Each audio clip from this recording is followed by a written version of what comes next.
in this hour, in this crucial hour. All praise be to the Most High. We waking up. Wake 'em up. Wake 'em up, Jacob. Yeah. Tell you what my life like. I'm a Hebrew Israelite, been kicked up out my residence, fixing up my covenant to get back my inheritance. Strict me in some poverty to turn me to a veteran. Got a healing from my y'all get geeked up on my medicine. Addicted to the word, the evidence, the Christ the president. Chosen of the living God, you hate and call it arrogance. To get the blood up off my hands, that represents the recompense. Shine a light on Christ, the dirty devil is irrelevant. Shalom Yasharallah. First and foremost, want to give call halal Yahawah by sham Hamashayach Yahawashi. That is to say, all praise to Yahawah in the name of the anointed Yahawashi. Yahawah being the name of the Heavenly Father, and Yahawashi being the name of the man that the world ignorantly calls Jesus Christ. This is Yahawah. Shalom, shalom Israel. It's your brother Ram Laban, your man. Today we're just going to do a breakdown on Romans chapter 9. Basically just cutting Christianity up. You know how Israel is, salvation and the promise is only for Israel. You know, we're kind of going to be dealing with Gentiles and what that actually means. And we're going to go into a few things, but we'll just kick it off with Romans chapter 9, verse 1 through 5. Khan. This is book of Romans chapter 9, starting at 1. I say the truth in Christ, I lie not, my conscience also bearing me witness in the Holy Ghost. Verse 2, that I have great heaviness and continual sorrow in my heart, but I could wish that myself were accused from Christ for my brethren, my kinsmen according to the flesh, who are Israelites, to whom pertaineth the adoption, and the glory, and the covenants, and the giving of the law, and the service of Yahawah, and the promises, whose are the fathers, and of whom are concerning the flesh Christ came, who is over all, Yahawah blessed forever. Amen. Khan. So, you know, it's going to unpack this right quick. You know, Paul is saying, you know, he wished he could be accursed from Christ. He wished he could go through that for his brethren, you know, for his kinsmen. But it says brethren and kinsmen according to the flesh, who are Israelites, to whom pertaineth the adoption and the glory and the covenants and the giving of the law and the service of God and the promises, right? You know, we were given the law, but I just want to point out how it says the adoption, because that's key here to deal with grafting in and things like that. It's saying the adoption pertains to Israel, but hold on, if we already have the promise, why do we need to be adopted? You know, if I have a son, he's my son, I don't need to adopt him. But we're going to come back to this. You know, I just want to grab Psalm chapter 147, verse 19 through 20. Baba Kusha.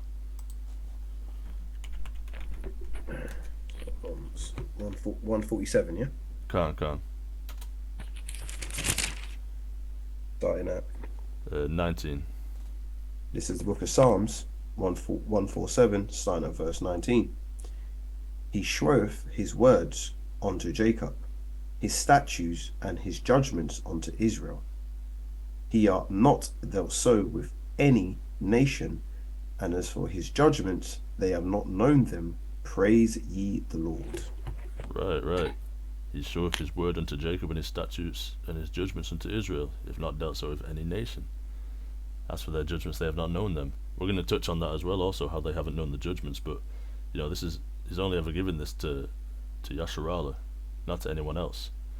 You know, he's not giving this to anybody else. Can you grab Amos chapter 3 and start at verse 2, Baba Kusha?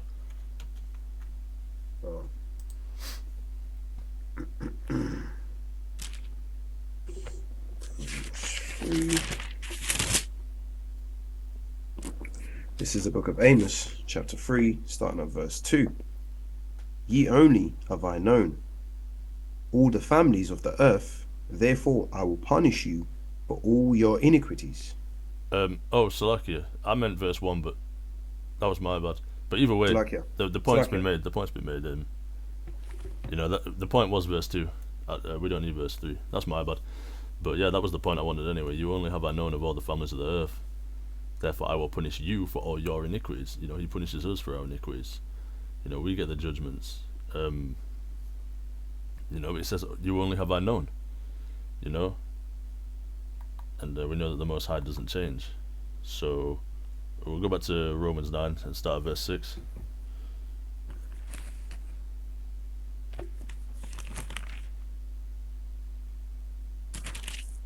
This is the book of Romans 9, continuing on at verse 6. Not as though the word of Yahawah are taken none effect, for they are not all Israel, which are of Israel. Right. It says they are not all Israel which are of Israel. You know, things like King Herod. King Herod was he was king of Israel, but he was an Edomite.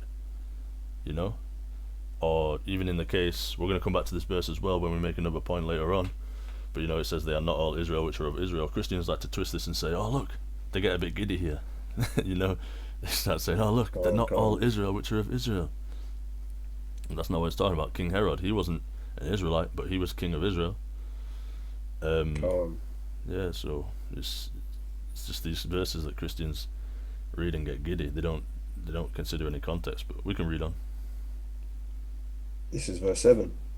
Neither because they are the seed of Abraham are they all children, but in Isaac shall thy seed be called. In who? In Isaac shall thy seed be called. Right, read on. That is, they which are the children of the flesh, these are not the children of Yahawah, but the children of the promise are counted for the seed. Children of the promise counted for the seed. You know, just because someone is from Abraham doesn't mean they have the promise. You know, the promise is counted by the seed. It's an inheritance thing. Gone. We saw the same thing with Adam when Yahawah chose him from amongst men. We saw the same thing with Seth. We saw the same thing with Noah. We saw the same thing with Shem. The Most High is always choosing. He has a seed line all the way from Adam to Jacob. You know, and then we're called the children of the promise because it was always an individual chosen man until the children of one man with the chosen people, you know. So we're the children of the promise. That promise came all the way down through these individuals until it became a nation. So, you know, the Most High is always choosing. But we can carry on. I'll jump in if you ever got anything, you know. No, you're all good, Ak. This is verse 9. For this is the word of promise. At this time will I come, and Sarah shall have a son. And not only this, but when Rebekah also had conceived by one, even by our father Isaac. For the children being not yet born, neither having done any good or evil, that the purpose of Yahawah according to election might stand, not of works, but of him that calleth. Right. It was said, Salakia. You good? It's of him that calleth, not of the works, because this is the purpose. And the election, you know, you see how it wasn't based on what the children had done, because they wasn't born yet. They were already chosen for the purpose. Jacob was chosen for glory, for honor. Esau was chosen for dishonor. This is just the way that they were made. They hadn't done anything to deserve this. This is just the way that God created it for the purpose of election. That's what it is. It's not deep. That's just what it is. He just made them the way he made them because that's what they were supposed to do to fulfill that purpose.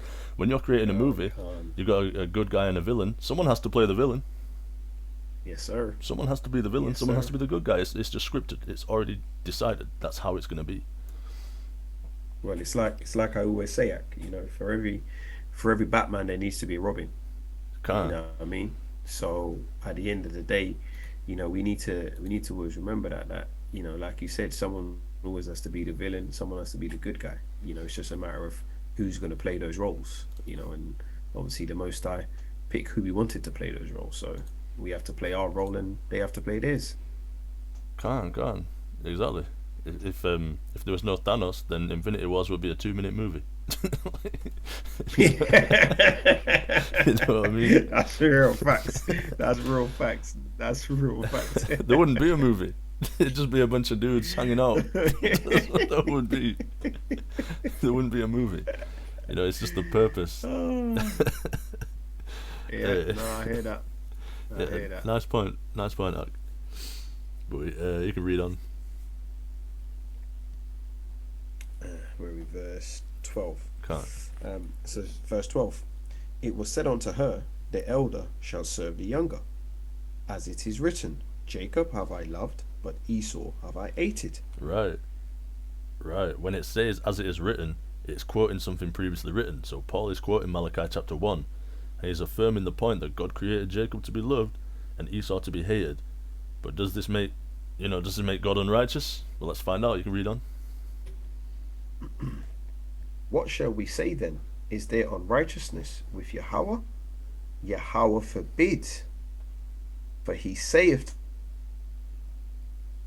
to Moses, I will have mercy on whom I will have mercy, and I will have compassion on whom I will have compassion. Right. So then it is not of him that willeth, nor of him that runneth, but of Yahawah that sheweth mercy. Right. So he isn't unrighteous. He gets to choose who he does and doesn't love. That's his business and not anyone else's. He's the Most High. He created everything. He gets to choose that. That's not, people want to be like, oh, he created Esau just to be destroyed. Oh, that's unrighteous. That's wickedness. No. He gets to set the boundaries. This is his creation. You don't get to come into his house and tell him what the rules are. You know what I mean? You don't get to do that. You don't get to come into the Most High's creation and start saying this is the rules. No. You're not the landlord here, buddy. You know what I mean? Bob, can you read 16 again and read on? In fact, no. We're going to jump to Malachi chapter 1. And just start from the top.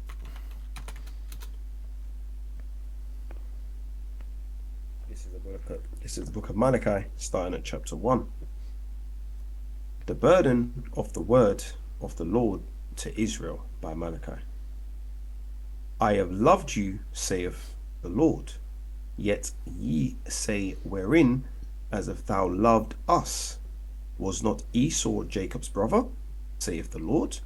Yet I loved Jacob, and hated Esau, and laid his mountains and his heritage waste for the dragons of the wilderness.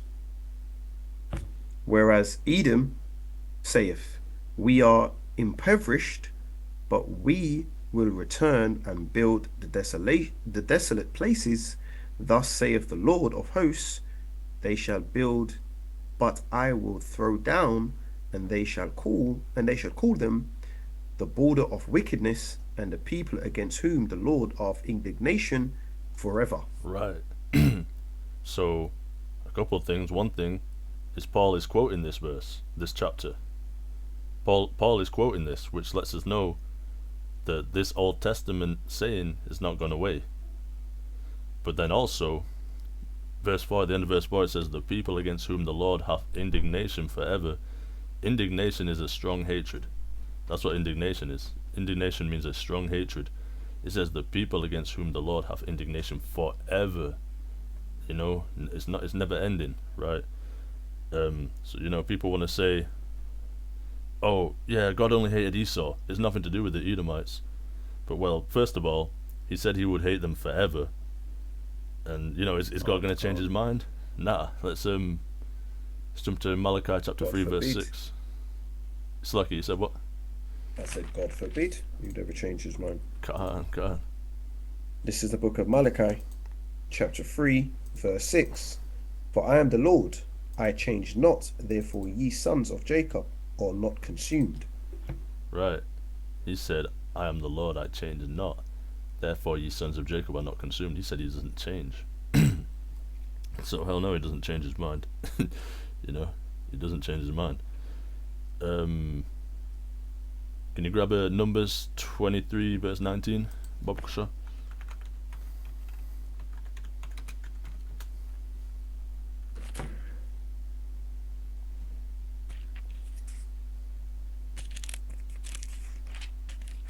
This is the book of Numbers, chapter 23, and starting at verse 19. Yahawah is not a man that he should lie, neither the son of man that he should repent. Art he said, and shall he not do it? Or art he spoken, and shall not make it good? Right. So he's not a man that he should lie. He's not just chatting. He's not the son of man that he should repent. Repent means to turn back from something. You know, he if he makes a decision, he is the Almighty, perfect. He's not gonna make a cock up. You know what I mean? He's not gonna make a mess of it and go, guess we got to start over. I guess we got to go bold. Yeah. You know, he's not gonna mess up. Like, he's not gonna make a mistake. If he makes a decision, he knows what he's doing. He's on top of business. So, you know, it says, "Hath he said, and shall he not do it?" You know, is he gonna say it and not do it? No, because he doesn't make those mistakes. Can you grab Isaiah 55:11? Unless you got something to add. No, you're good at. Okay. Let's 55 and 11.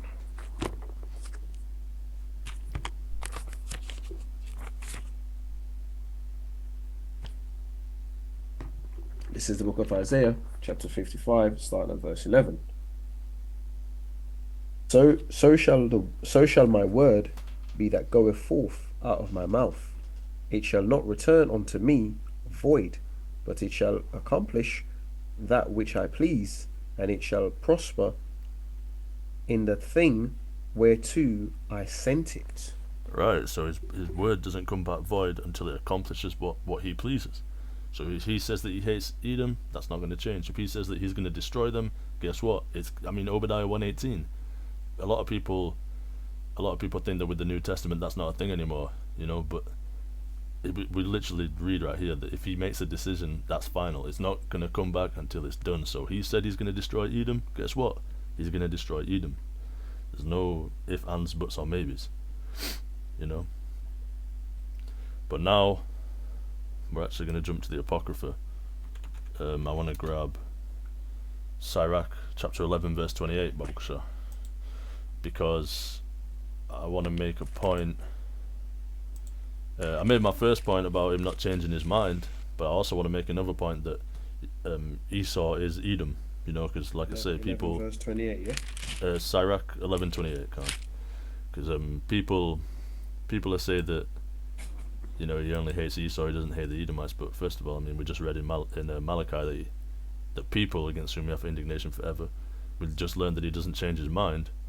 So, I mean, that was my first point. Now I just want to prove that Esau is Edom also. So, you can read that. This is the book of Ecclesiasticus, also known as Sirach, chapter 11, starting at verse 28. Judge none blessed before his death, for a man shall be known in his children. Right. A man shall be known in his children. You know, Esau's children are the Edomites. So you will know Esau in his children. They're going to be like their father. You know, they're going to be like their father. So we can go back and grab Genesis chapter 36 and start and just read verse 1. Genesis 36.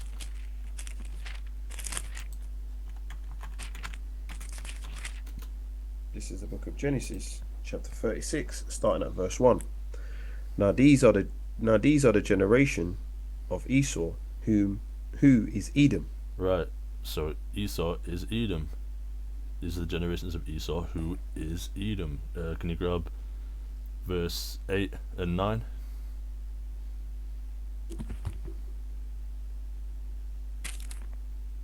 This is the book of Genesis, continuing on at verse 8. Thus dwelt Esau in Mount Seir. Esau is Edom, and these are the generations of Esau, the father of the Edomites, in Mount Seir. Right, the father of the Edomites. So we just read in Sirach 11, verse 28, said, Judge none blessed before his death, for a man shall be known in his children. He is the father of the Edomites. He shall be known in his children. You will know Esau in the Edomites. You know, so just because there was one Christian one time, he said to me, oh, you never see Edom in the New Testament. I said, yeah, but you see Esau in the New Testament. And he said, yeah, but that's Esau. Well, did you not read what it says about him? Like, You know, so we just have to go over these things because Christians like to be stupid. So we're gonna jump back to Romans 9, but first, just a quick summary. So just because you come from Abraham doesn't mean you have the promise. It's all by the seed. Abraham had Isaac. Isaac had Jacob and Esau. Jacob was loved and received the promise, and Esau was hated. Right. So that's where we're at. Yeah. Can you read 16, Babukusha? Okay, can I just drop a quick precept in there? So Okay. yeah, go ahead, bro. You know, so this is just following on from obviously what you said. You know, when we look at, you know, as we know, when we look at fathers and children, you know, we say it comes from the father. So this is Numbers chapter 1, starting at verse 18. And they assembled all the congregation together on the first day of the second month, and they declared their pedigrees after their families by the house of their fathers, according to the number of the names from 20 years old and upwards by their polls. You know, so again, this is just proving the point that, you know, you are who your father is. You know, so at the end of the day, with that being said, we still need to realize that, you know, like the Akim said, you know, just because you're saying Abraham, nah, you know, you need to be from Isaac because you are who your father is. So if you're from Isaac, you know, you're a special individual. You know what I'm saying? And that's where we need to understand where everything sort of works in together, if that makes any sense, Zach. Can. Yeah, definitely, because your pedigree comes after your father's. You know, and the pedigree is like a bloodline. So, you know, if you'll know a man and his children, good precept, King. Good precept, because you'll know a man and his children. So you come from Jacob, you're going to be like unto Jacob. You come from Esau, I mean, you're going to be like unto Esau. Yes, sir. You know, and like you say, just coming from Abraham isn't enough, because a lot of people Ishmael came from Abraham, and he sucks. So yeah, can't. You know, and that's I think that's where a lot of people get it confused, you know, because they think, oh yeah, well, you know, everybody's from Abraham. Yeah, no, we're not. That's not the point we're making here. That's, you know, that's far from the point we're trying to make. The point we're making is, did you come from Isaac? That's the point. Yeah. So if you came from Isaac, yeah, you know, the Lord's got a lot of time for you, and from Jacob, he's got a lot of time for you. You know, but just to say, oh yeah, but everybody came from Abraham, we're not debating that, and that's where I think you know, Christians get it confused, because they seem to think that Israelites are debating that everybody came from Abraham. And it's like, no, that's not what we're debating. Exactly. We're just differentiating the difference between Isaac and Jacob and everybody else. That's it. On that I yield. Well said. So let's see. Go on, Salaki. I just want to. That's another discrepancy uncovered right there. You know that Christians like to say that everybody can be saved, and then they like to back that with a lot of things. You know, John 3:16 is a popular verse that they like to make a mess out of. But like, they like to say, oh, anyone can be saved, and then they try and justify that off the back of being from Abraham. Well, what about the Moabites? What about the Ammonites? What about the Hamites? They don't come from Abraham, so they can't be saved. But I thought everybody could.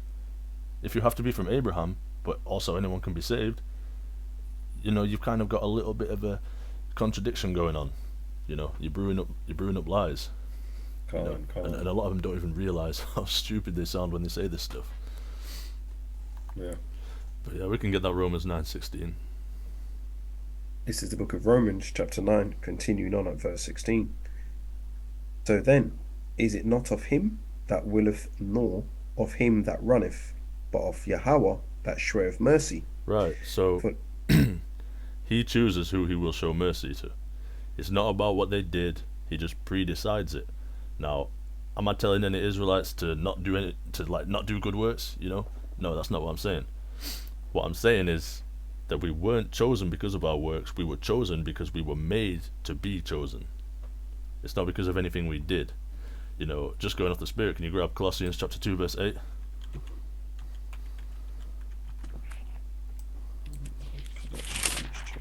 This is No, no, book no, of- no, no, no. Salakia. Ephesians chapter 2, verse 8. Not Colossians. My bad. So we'll go that. This is the book of Ephesians, chapter 2, starting at verse 8. For by grace are ye saved through faith, and that not of yourselves, it is the gift of Yahawah. Can't read verse 9. Verse 9, not of works, lest any man should boast. Right. So, an example I like to make is my dad. He does a lot of charity work, does a lot of community work, does a lot of stand-up stuff. By the eyes of the world, is a good man. Not by the standards of the Most High, of course, but in the eyes of the world, that's good works. If it was of works, he would be in this position. However, on the other hand, I've been difficult. I've been a bastard. I've been misbehaved. Done a lot of bad things in my time. If it was according to works, he would be in my position, and I would be cast out to the dogs. But because it's not of works, but by the grace of the Most High, we can't boast. And we read in 1 Corinthians chapter 1 how he chose. In fact, let's grab that right quick. 1 Corinthians chapter 1.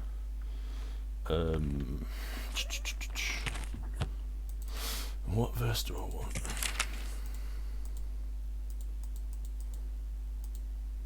I want 1 Corinthians 1 and starting at verse 10. Bokasha.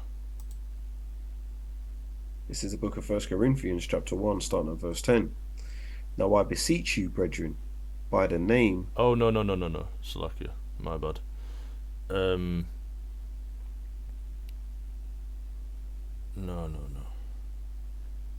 Verse 26. Salakia, that's my bad.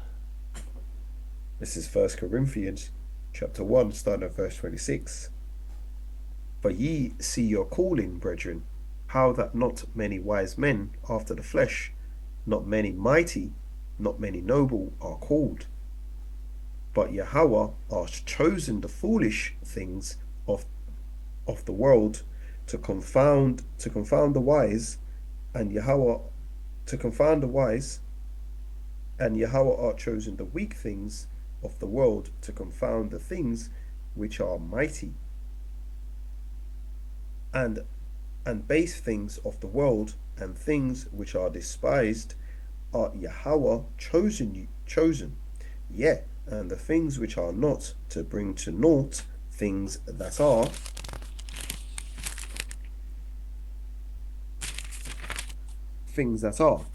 that no flesh should glory in his presence. Right. But of him, Salaki. So, that's the same thing when we was reading, not of works lest any man should boast, that no flesh should glory in his presence. It's the same thing. He has chosen the foolish things, the weak things, the things that he's chosen. A lot of us, he says in verse 26, he says, how that not many wise, not many mighty, not many noble are called. Not many wise men are after the flesh. What the world sees as wise and proper. A lot of us were considered scum in this world. The things we did. He chose a lot of bad men to come and do this righteousness. He chose a lot of scummy men so that no one can glory. We wake up in the morning sometimes and think, damn, I suck. But he had the grace to choose me. I didn't deserve this, but it was his grace. And Ramla and plenty of other brothers, we can all testify to this, that we haven't done great things in the world, bro. We've done a lot of bad things. Yeah. And now here we are. Definitely. Yeah, a lot of dirt. Can't. You know what I mean? But by the grace of Yahawah, Hamashayach, Yahawashi, we're repaying our debts for all of those works that we've done in the past. We're trying to do the best we can for a brighter tomorrow. Can't. I think Paul said, let me just think, is this what I want? I think Paul said, 1 Corinthians chapter 15, verse 9. I'll just quickly grab it on the fly. He said, "For I am the least of the apostles, that I'm not meet to be called an apostle, because I persecuted the church of God." Paul was out here, when he was Saul of Tarsus, he was out killing Christians. We weren't called Christians at that time, obviously. But he was out killing brothers in the faith, putting them to death by the law. Paul was persecuting the church, so he can't glory. He can't glory at all. But unless you got anything else, we can jump back to Romans 9:17. This is the book of Romans, chapter 9, continuing on at verse 17. For the scripture saith unto Pharaoh, even for this same purpose have I raised thee up, that I might shew my power in thee, and that my name might be declared throughout all the earth. Therefore art he mercy on whom he will have mercy, and whom he will hardeneth. He raised up Pharaoh up to greatness just to show the power of the Most High by bringing Pharaoh down. Pharaoh in Egypt was a mighty civilization, bro. Mighty. Egypt was the place to be at the time. Egypt was a strong civilization, and Pharaoh a mighty man. He raised up Pharaoh to bring him down, to show that it is he who raises up and destroys, and no one has their own power. Can we grab Daniel chapter 2, verse 19?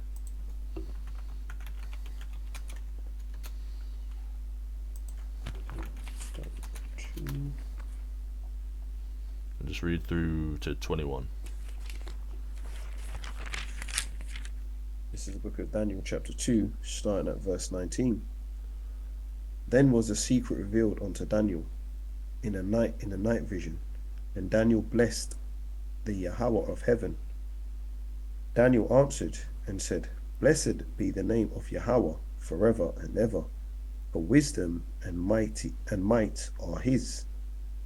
And he changeth the times and the season. He removeth kings and set up kings. He giveth wisdom unto the wise, and knowledge to them that know understanding. Right. The point I want to get out of this is the Most High, he changes the times. He changes the seasons. It's him that goes from, right now we're coming out of winter, we're going to be getting into spring real soon. It's him that does that. Well, we're in the middle of winter, so like it. But we'll be coming into spring next. And then we're going to get to summer and it's going to be scorching hot. Whereas right now it's cold and miserable. He's the one that changes that. But the point here being, he removeth kings and setteth up kings. He set Pharaoh up. He raised up Pharaoh and he brought him down. Because he's the one that does that. Any mighty king in the earth, any ruler that you can name, now, then, later, any time, the Most High raised him up, and when he fell, the Most High brought him down. And that's just how it is. Calm. But we can jump back to Romans. Just on that Daniel 2. So the same way he raised up Pharaoh to destroy him and show his power is the same thing he's doing with Edom, with Mystery Babylon, which is America. He's raised them up so great and mighty and let them reign the way they have, so that when he brings them down, everybody knows the system in place right now, the power structure. Who the hell can bring that down? You can go out with a weapon, you're going to get destroyed by an Apache helicopter will come through and take out your whole neighborhood, just like that.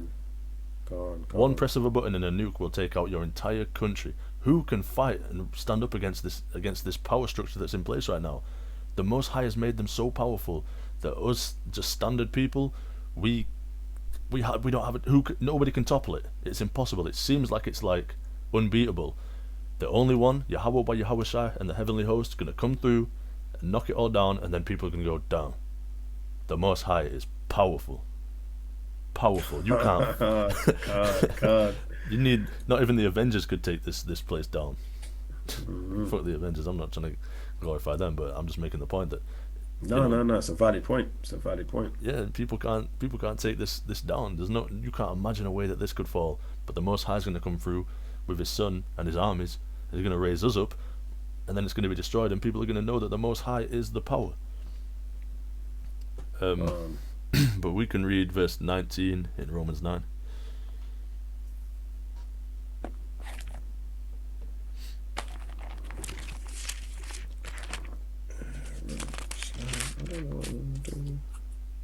So this is the book of Romans 9, Romans chapter 9, continuing on verse 19. Thou wilt say then unto me, why doeth ye yet find fault? For who art resisted his will? People might say, why does he hate them so much when he was the one that made them this way? Why do we get blamed for what we do when he made, why do they get blamed when he made them that way? Why does he hate them when he made them that way? He made Esau to be hated, so why do they get blamed for everything? Well, ultimately, he is the creator, and this is his creation, and therefore his rules. It's his rules, like it or not. Like it or not, it's his rules. That's just the way he wanted it. It says, for who hath resisted his will? You can read on. Verse 20. Nay, but O man, who art thou that repliest against Yahawah? Right. It's like I said earlier, you're not going to come into a man's house and start telling him what the rules are. You know what I mean? Who are you to reply?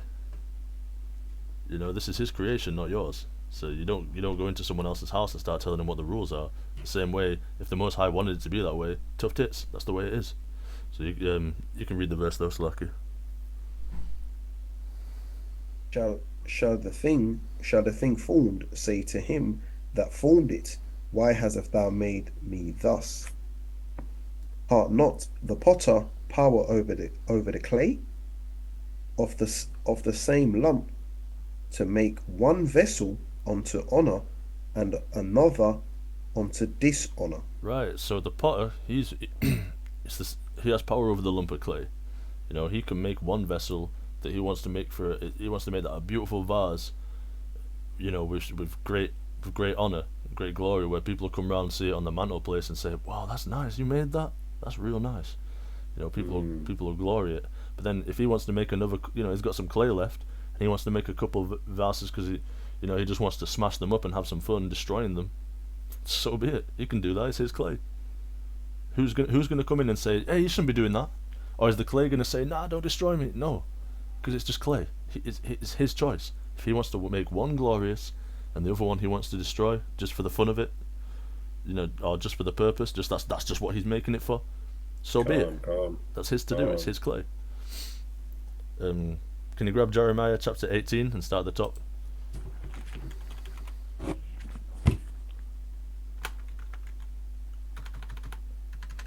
Trying to get used to this new sword, bro. Yeah, I know how that one goes, bro. Trying to flick through them pages. Hard work, bro. Yeah. I got to use it. Got to. Jeremiah 18. Start that one, yeah. This is the book of Jeremiah, chapter 18, starting at verse 1.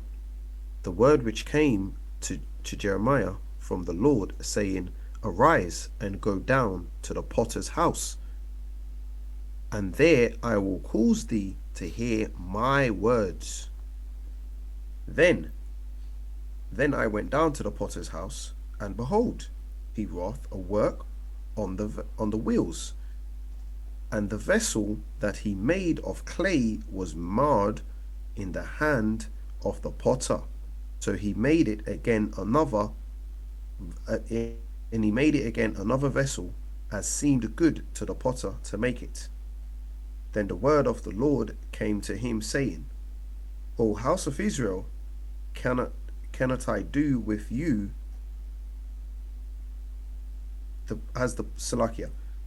O house of Israel, cannot I do with you as this potter, saith the Lord? Behold, as the clay is in the potter's hand, so are ye in mine hand, O house of Israel. Right, exactly, just what we just said.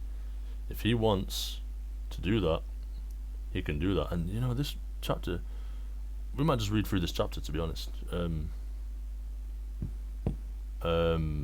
No, we won't actually. We won't. But this chapter's perfect for this point, really.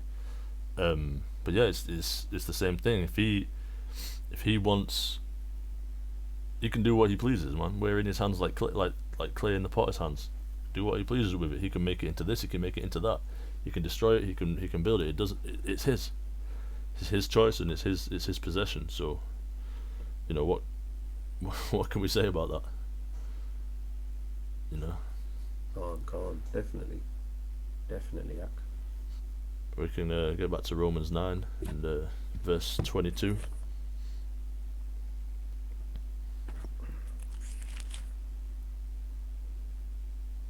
This is the book of Romans, chapter 9, continuing at verse 22. What is Yahawah? Willing to shrey his wrath and to make his power known, endured with much long suffering the vessels of wrath fitted to destruction. Right, so it said, willing to show his wrath and to make his power known. Like we said earlier, to make his power known. He endured with much long suffering the vessels of wrath fitted to destruction. The vessels, the Edomites, created to be destroyed. You know, Obadiah 1:18, they will all be destroyed. All of them. Not a single one left. So he made them to be destroyed. So willing to show his power, he let them carry on and carry on. With long suffering. You know, he endured with much long suffering. He let them build up, get so mighty, get so strong, and draw it out for so long. For so long we've been oppressed under this system, and it's so strong and mighty, and he's just going to come and knock it over like a game of Jenga. You know? So that's how he's going to show his power and make his wrath known. Yeah, you can read on though. Verse 23. And that he might make known the riches of his glory on the vessels of mercy, which he had afore prepared unto glory, even us whom he are called. Oh, Salakia. I meant to jump in after that verse. Yeah, so through their destruction, he will make known the riches of his glory that he prepared for us, the vessels he made for glory, you know, and then it's going to be known. It's going to be known that we are the vessels of glory. Can you grab 2 Maccabees chapter 6 and start at verse 12?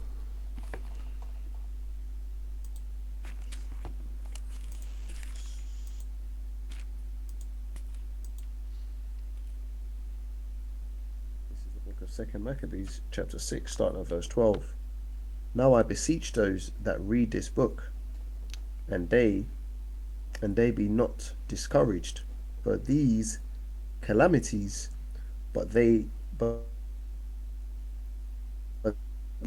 not to be for destruction, but for a chastening of our nation.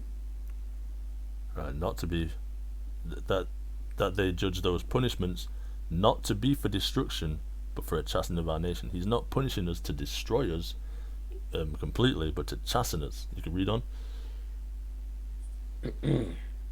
Verse 13. For it is a token of his great goodness when wicked doers are not suffered any long time, but forthwith punished. Right, so not. So it's you know, it's a token of his great goodness. That means a sign of his great goodness. When we get punished, we aren't suffered to be wicked for a long time. We get punished and whipped back into shape quickly. You know, that's a token of his great goodness, and we're going to see why. This ties back in with what we just read in Romans. You can read on.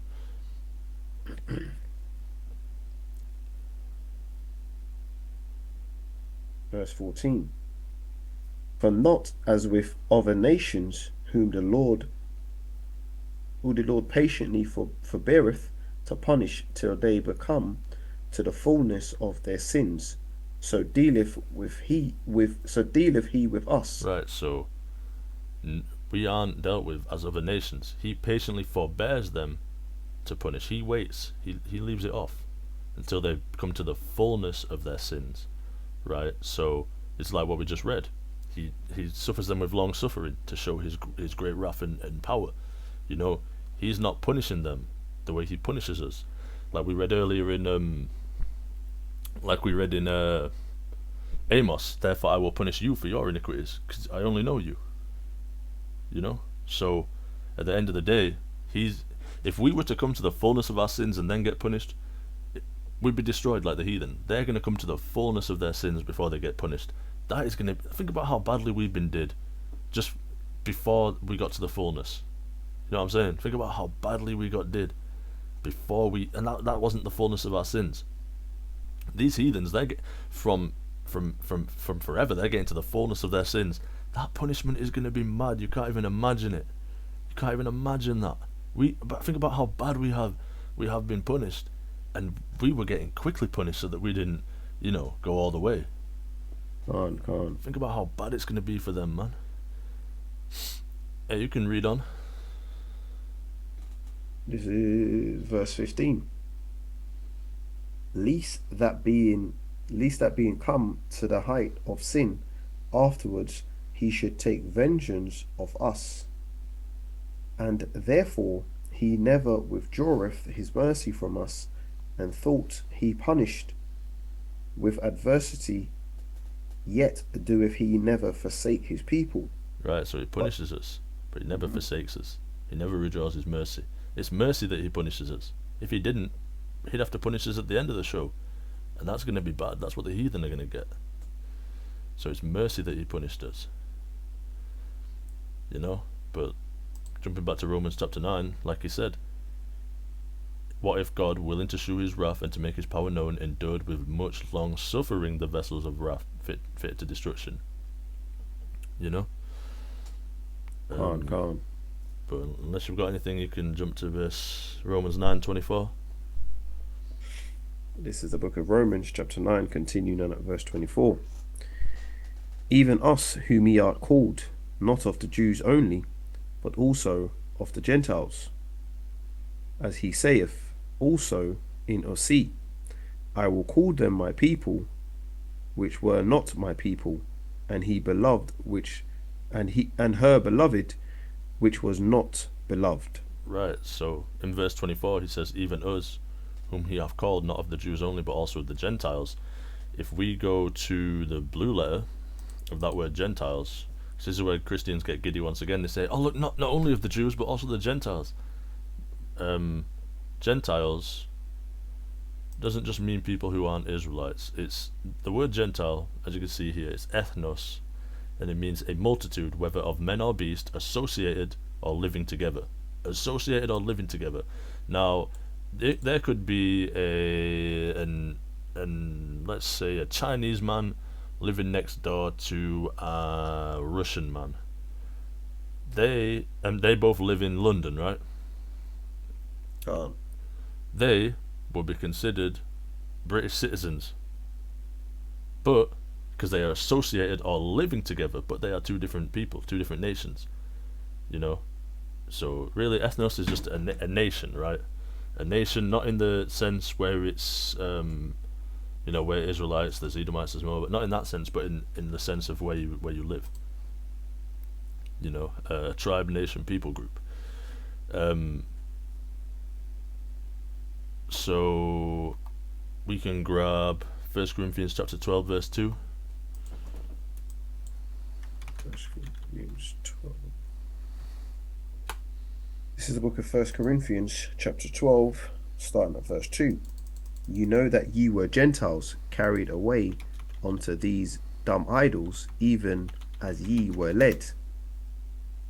Wherefore I gave you to understand that no man speaking by the Spirit of Yahawah calleth Yahawashi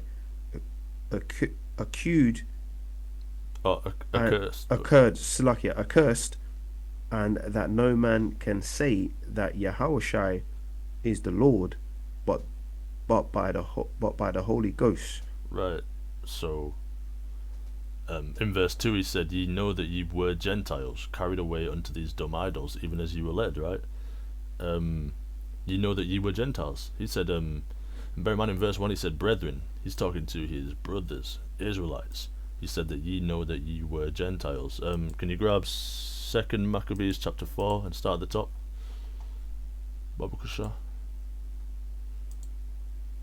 He said ye know that ye were Gentiles. And first I just want to explain what's happening in 2nd Maccabees 4.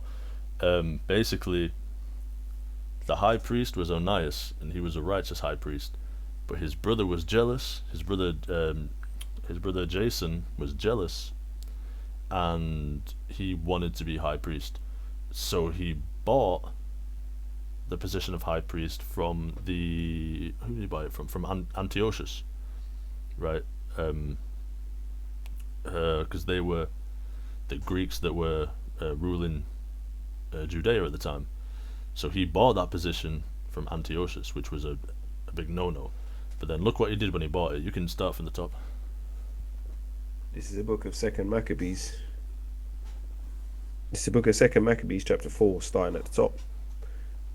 This Simon now, of whom we spake of foe, having been a betrayer of the money and of his country, slandereth on Onias,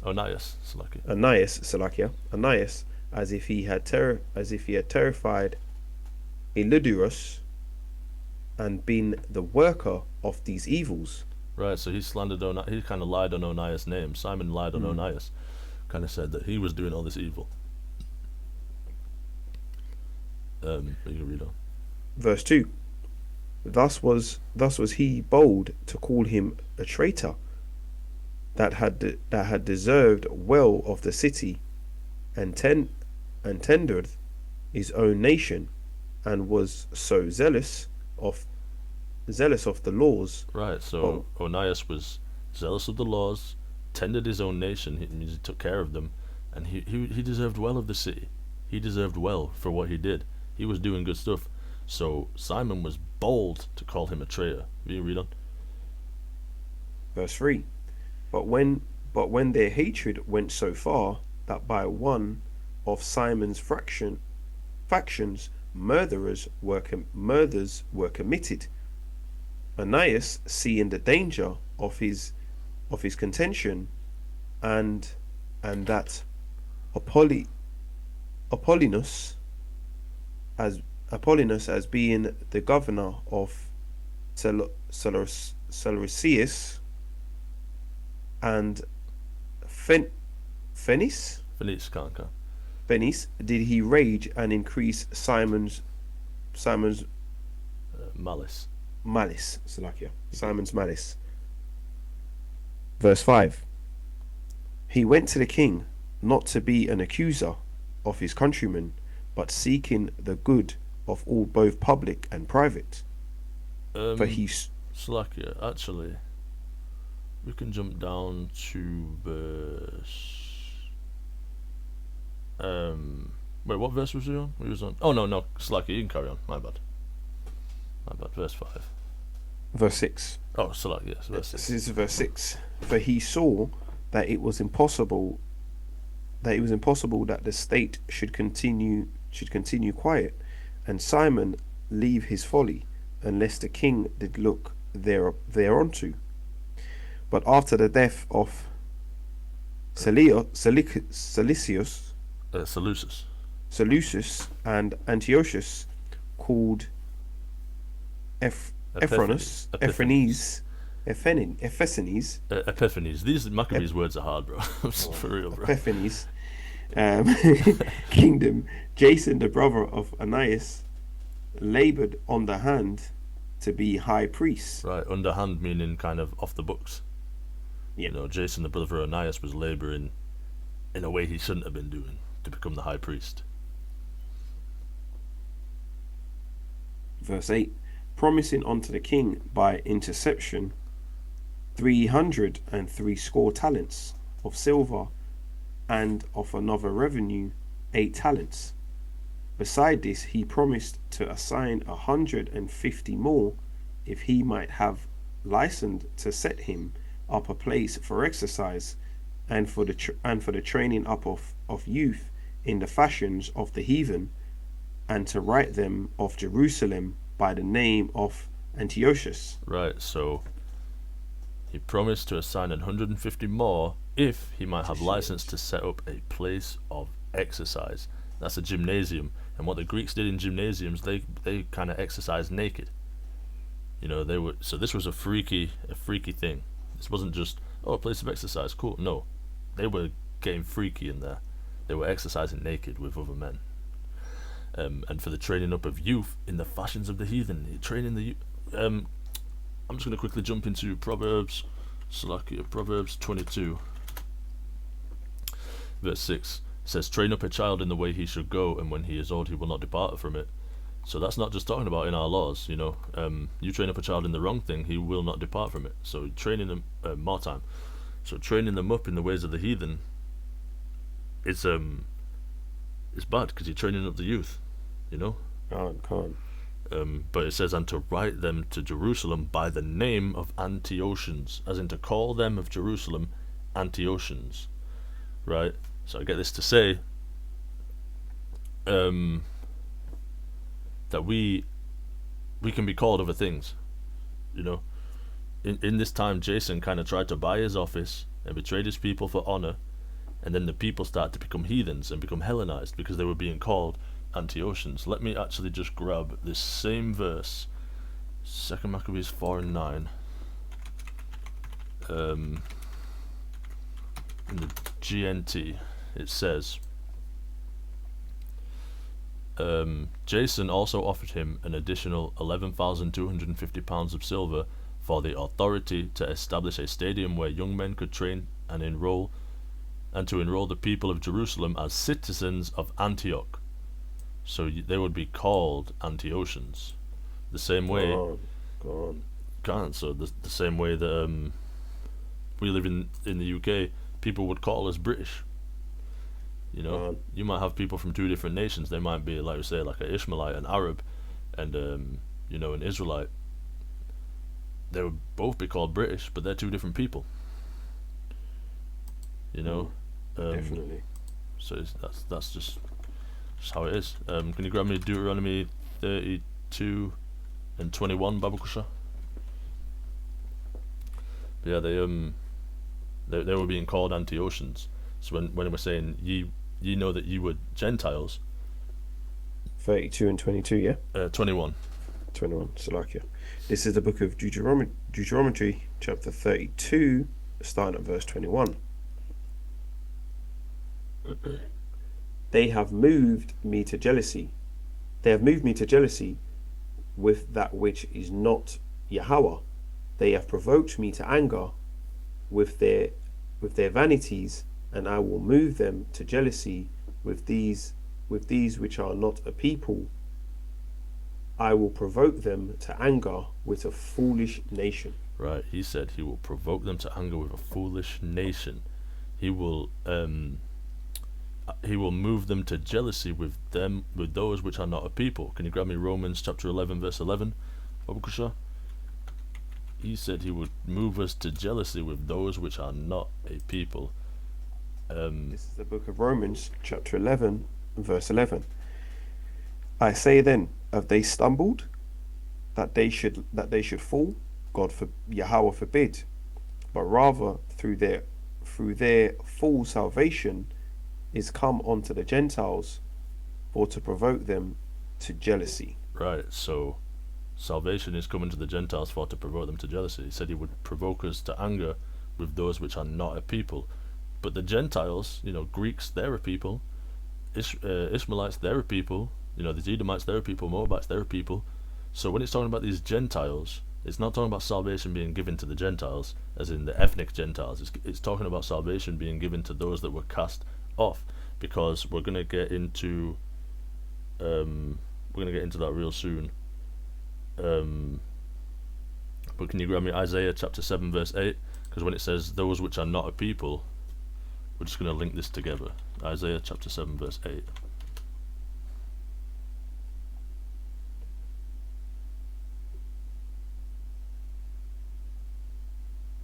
This is the book of Isaiah, chapter 7, starting at verse 8. For the head of Syria is Damascus, and the head of Damascus is risen, And within 65 years shall Ephraim be broken, that it be not a people. Right. Ephraim, not just Ephraim the tribe, it's talking about, because Judah is the head of the southern tribes, so you can talk about Levi and Benjamin and call them Judah, and you can call all of the northern tribes, which was called Israel, you can call them Ephraim. Ephraim is the head tribe, so it's saying that they will not be a people. So this is an example of them not being a people, but salvation is given back to them, and we're gonna tie this all together real soon, because this is what we're about to get into. But it said that Ephraim, the northern tribes, it said they will not be a people. In Deuteronomy, it was prophesied that he will move us to jealousy with them which are not a people. In Romans 11:11, it said it would move us to jealousy by giving salvation to the Gentiles. So when you contextually tie these three together, you see that those Gentiles are the Israelites that were removed from being a people. When we don't have the law, statutes, and commandments, that if we don't have our heritage, that's when we're not a people. The Chinese, they do Chinese stuff, that's the Chinese way. The Africans, they do African stuff, that's the African way. The Greeks do Greek stuff, that's the Greek way. Israelites do Israelite stuff, that's the Israelite way. So when we do Greek stuff, we might as well be Greeks. If there's a black man and a white man who both live in England, they both go to the pub, they both go and get some fish and chips, and they both go home and get a cup of tea and watch the footy, then they're living like British people. They will call them both British, even though they're not the same people. It's the same thing here. It's the same thing when you call them Gentiles. It's not talking about literally being Greek ethnically. It's talking about living by their ways. So like I say, when you contextually tie these three things together, you see that those people that he would move us to jealousy with by giving salvation to the Gentiles is our own people who were cast off. But we're going to get into that next. But another quick point I want to make on verse 24, we can jump back to Romans chapter 9. Another quick point I want to make on verse 24 is, so verse 24 says, even us whom he hath called, not of the Jews only, but also of the Gentiles. So why is Paul going to talk all this about the seed and how being from Abraham isn't what gives you the promise, but rather it's all about the seed line? The seed line being Abraham, Isaac, Jacob. Why would he talk about that? Spend all this time talking about that, and then go on to say, oh yeah, but the Gentiles also. But we just established that it wasn't them, the ethnic Gentiles. Why would he say, yeah, the Greeks too? Why would he say the Greeks can have it too, if he just talked about the seed, the promise being of the seed? You know what I'm saying? Oh God, definitely. Why is he going to say Abraham, Isaac, Jacob, but then, yeah, everyone else? No, why? It just wasted his breath. He just wasted ink. There was no point in saying that. So now that we have that context of the Gentiles, let's read on verse 25. This is Romans 9, carrying on at verse 25. As he saith also in OC, I will call them my people, which were not my people, and her beloved, which was not beloved. And it shall come to pass, that in the place where it was said unto them, Ye are not my people, there shall they be called the children of the living Yahawah. Right, so, we just said Ephraim shall not be a people. In the place where it said unto them, Ye are not my people, there shall they be called the children of the living God. Can you grab Hosea chapter 1, Babakusha? Because I just want to establish that it says, as he saith also in OC. Now we're going to go see where he says this, because he says it also here, so let's go see where it is. OC is Hosea. It's just a Greek way of saying it. If we go into the blue letter and get OC, it says, Hosea, the well-known Hebrew prophet, son of Beeri and contemporary with Isaiah. So if we get Hosea chapter 1, it says, the word of the Lord that came unto Hosea, the son of Beeri, okay, and it says, in the days of Uzziah, Jotham, and Ahaz, and Hezekiah, kings of Judah. So, son of Beeri, that's check 1. And if we go to Isaiah 1 and 1, it says, the vision of the son of Isaiah, the son of Amos, which he saw concerning Judah and Jerusalem in the days of Uzziah, Jotham, Ahaz, and Hezekiah. Them same kings listed. So, son of Beeri and contemporary with Isaiah. So that OC that we're talking about, that's Hosea But you can read Hosea, Babkusha, chapter 1. This is the book of. Do you want me to start at the top or verse 2? Start at the top, please. This is the book of Hosea, chapter 1, starting at the top. The word of the Lord that came unto Hosea, the son of Beeri, in the days of Uzziah. Oh, Salakia. Yeah, you can jump to verse 2. Salakia. Salakia. This is the book of Hosea, chapter 1, starting at verse 2. The beginning of the word of the Lord by Hosea.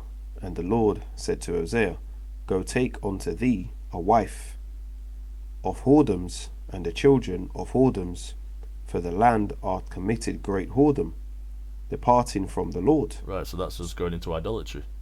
Whoredom, we're cheating, we're two-timing the Most High. But you read on. So he went and took Gomer, the daughter of Debalim, which conceived and bare him a son. And the Lord said unto him, Call his name Jezreel, for yet a little while, and I will avenge the blood of Jezreel upon the house of Jehu, and will cause to seize the kingdom of the house of Israel. And will cause to cease what? And will cause to cease the kingdom of the house of Israel. Right, he'll cause them to cease. Ephraim shall not be a people. Go on, read on. And it shall come to pass at that day that I will break the bow of Israel in the valley of Jezreel. Verse 6. And she conceived again and bare a daughter. And Yahawah said unto him, Call her name Lerohamah, for I will no more have mercy upon the house of Israel, but I will utterly take them away. But I will have mercy upon the house of Judah, and I will save them by the Lord their Yahawah, and I will not save them by bow, nor by sword, nor by battle, by horses, nor by horsemen. Right, so everybody should know what this is talking about, but for anyone who doesn't, there was three main captivities after the kings. There was the Assyrian, the Babylonian, and the Persian. The Assyrian captivity was only the northern tribe. Judah was saved from that. So only the northern tribes went into Assyria. Judah was saved from that, but then Judah was taken into Babylon later on. Judah went to Babylon, but the northern tribes went into Assyria, which Judah was saved from. So that's what this verse is talking about, but you can read on. Verse 8. Now when she had weaned Lerohamah, she conceived and bare a son. Then said Yahawah, Call his name Lohami, for ye are not my people, and I will not be your Yahawah. Right. He said, Ye are not my people, and I will not be your God. So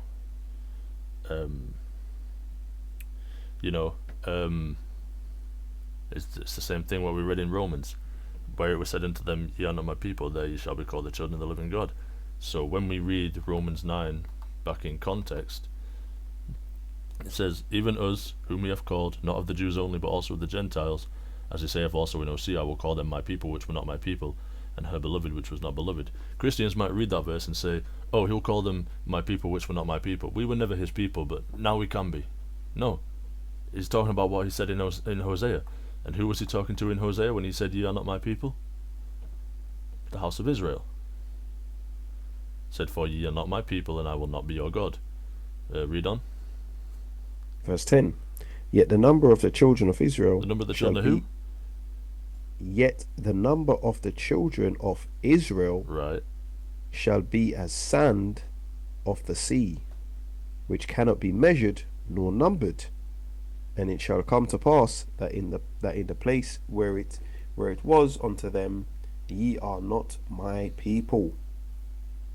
There it shall be said unto them, Ye are the sons of the living Yahawah. Right. As it saith also in Hosea, I will call them my people, which were not my people. This is what he's talking about. This is in Hosea. This is what he's talking about. But we can jump back to just read Romans chapter 9 verse 6 again. I said we'd come back to that one. Obviously I was talking about Herod and how he's not of Israel, but he's a king of Israel. But once we've just read what we've read, this will make sense again. This is the book of Romans chapter 9, going back to verse 6. Not as though the word of Yahawah are taken none effect, for they are not all Israel which are of Israel. Right, they are not all Israel which are of Israel. They were cast off, brought back. Right, so once again I posed a question near the beginning, if anyone remembers. In verse 4 it says, to whom pertaineth the adoption? If we already have the promise, why do we need the adoption? If I have a son, why would I need to adopt him? If I sent him away, I'd have to adopt him back. So the grafting in is grafting back in. He cast us away and he's adopting us back. That's why it says that. That's why it says that. But you can jump down to verse 27, Baba Kusha. This is the book of Romans chapter 9, continuing at verse 27.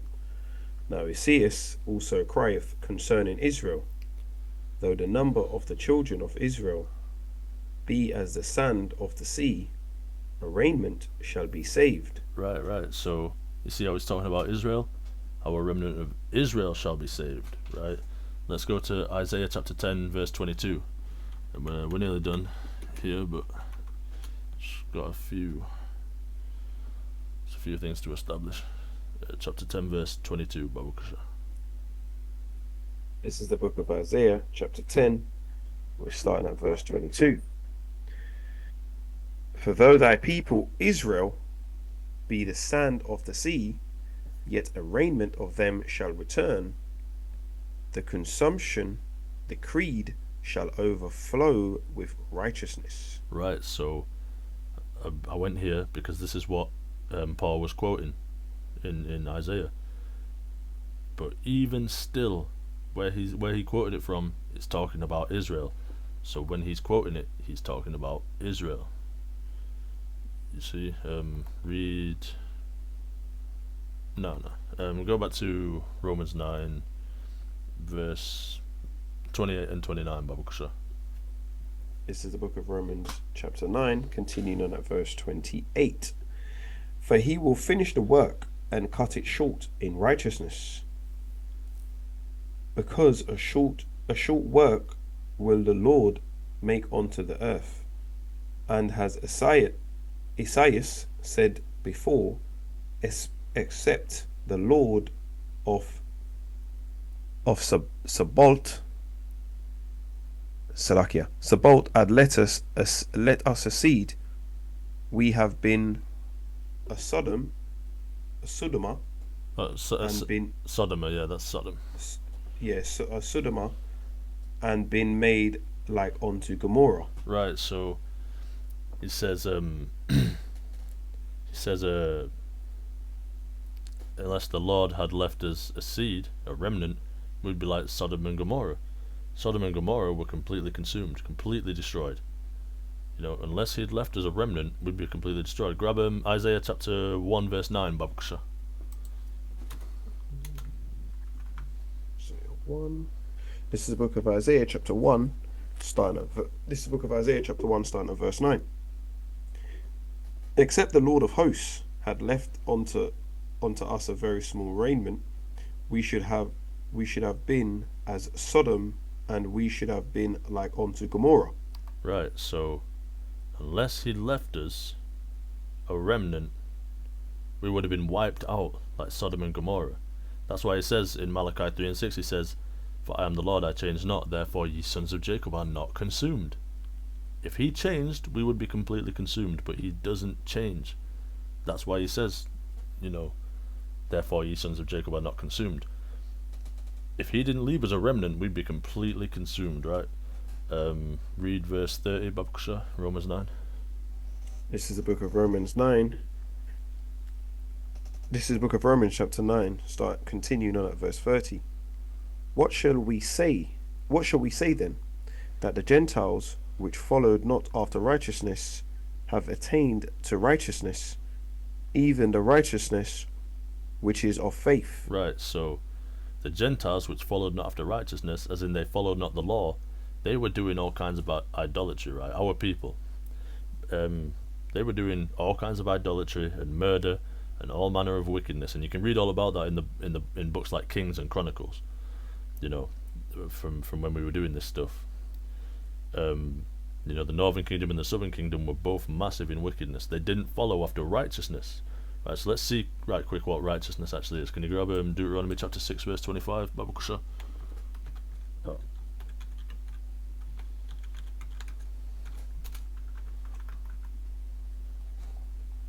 Deuteronomy 20. Chapter 6 verse 25. This is the book of Deuteronomy, chapter 6, starting at verse 25. And it shall be our righteousness if we observe to do all these commandments before the Lord our Yahawah, as he hath commanded us. Right, so righteousness is keeping the law. You know, so when it said the Gentiles which followed not after righteousness have attained to righteousness, even the righteousness which is of faith, you know, we didn't follow righteousness. That's why we got cut off, because we didn't follow after righteousness. But now through faith we attain unto righteousness.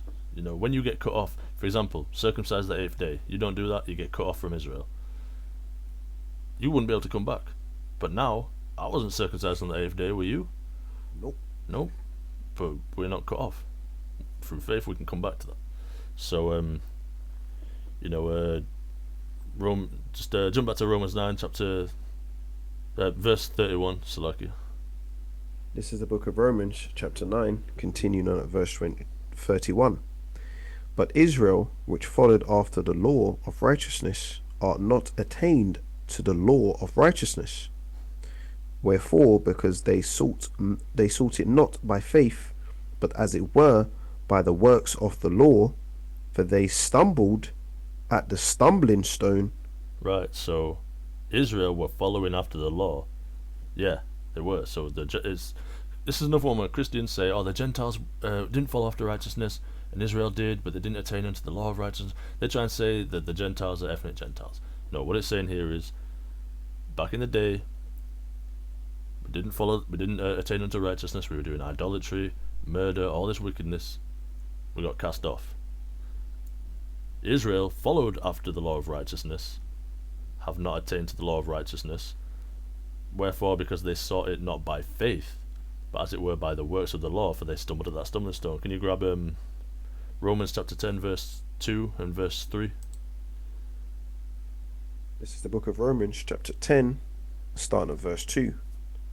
For I bear them record that they have a zeal of Yahawah, but not according to knowledge.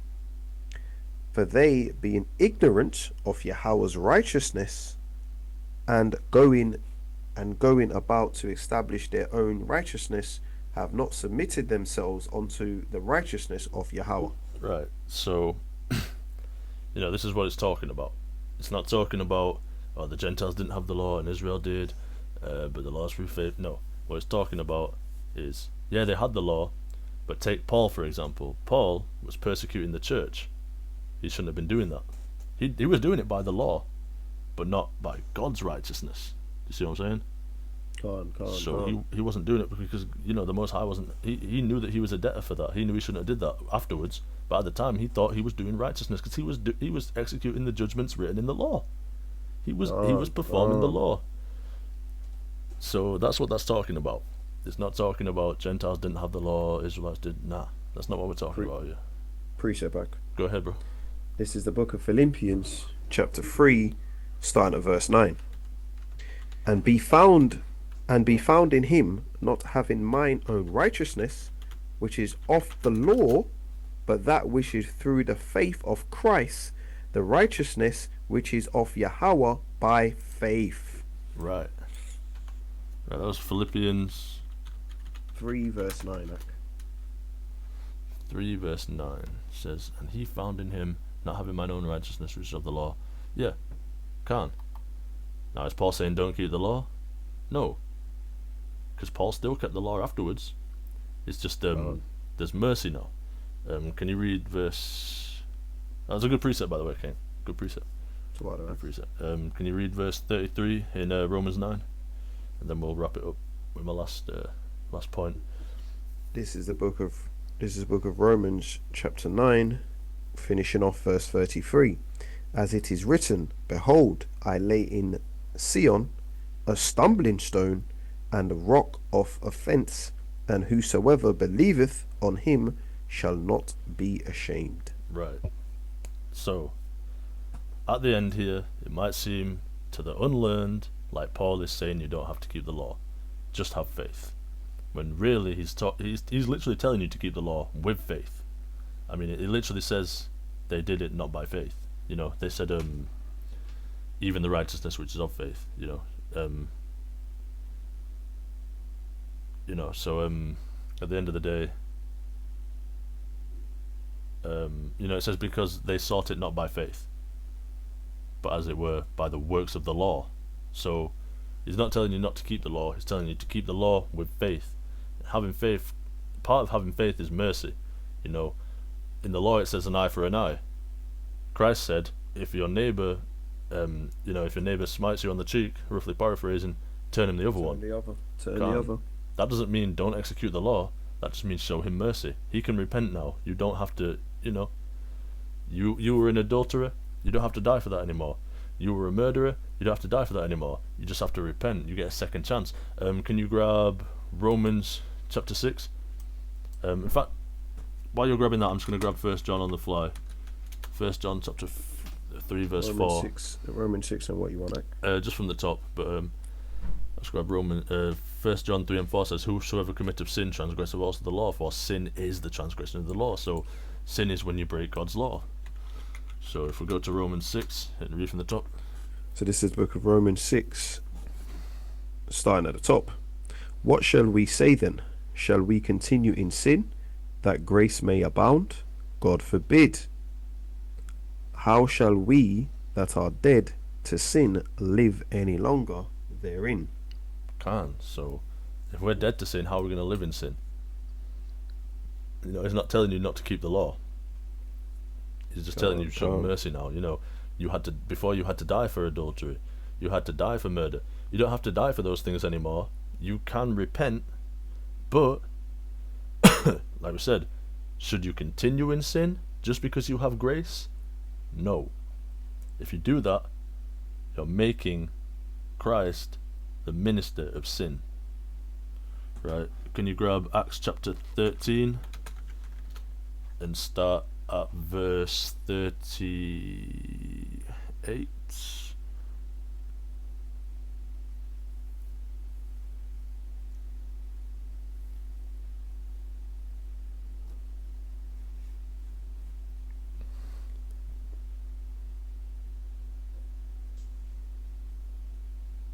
This is the book of Acts, chapter 13, starting at verse 38. Be it known unto you, therefore, men and brethren, that through this man is preached unto you the forgiveness of sin. Right, the forgiveness of sin.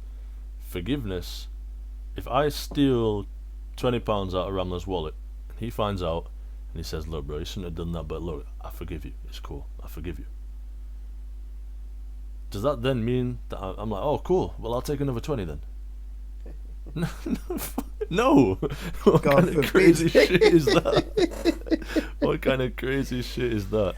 Oh, you forgive me? Okay, well I'm just gonna steal this next 20 then. Yeah. No. I'm gonna add on to the folly that I've already done and take another 20.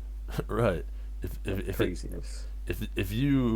you're cool to do that thing now, there was no need to forgive in the first place because it wasn't a problem. No. But can you read the? Can't just read the next verse and then we'll jump to that. 38. So this is Acts chapter 13, continuing on at verse 39. And by him all that believe are justified, for all things from which ye could not be justified by the law of Moses. Right. The things which you couldn't be justified. Justified in this sense means pardoned. You're pardoned from the things that you couldn't be pardoned from in the law of Moses. In the law of Moses, you can't be pardoned for adultery. Guess what? Christ died for you, you can be pardoned. Like we read in Romans 6, does that mean that you should continue doing that? No.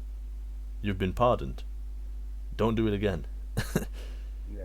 You know? And like it says in Galatians 2:17, it says, but if, while we seek to be justified by Christ, we ourselves are also are found sinners, is therefore Christ the minister of sin? God forbid. Okay? Go on. So if you continue in sin, even though Christ died for you, you make him the minister of sin, which he is not. Bring out your precept, and then we'll jump to Hebrews 10, and then So close out. So this is just to piggyback from Acts 13 verse 38. So I'll read it again. This is the book of Acts chapter 13 verse 38. But be it known unto you therefore, men and brethren, that through this man is preached unto you the forgiveness of sins. All right. So precept I'm going to pull on there is I'm going to go to Jeremiah chapter 31, starting at verse 34, and it reads, and they shall teach no more every man his neighbor and every man his brother, saying, know the Lord, for they shall all know me, from the least of them unto the greatest of them, saith the Lord. For I will forgive their iniquities, and I will remember their sins no more.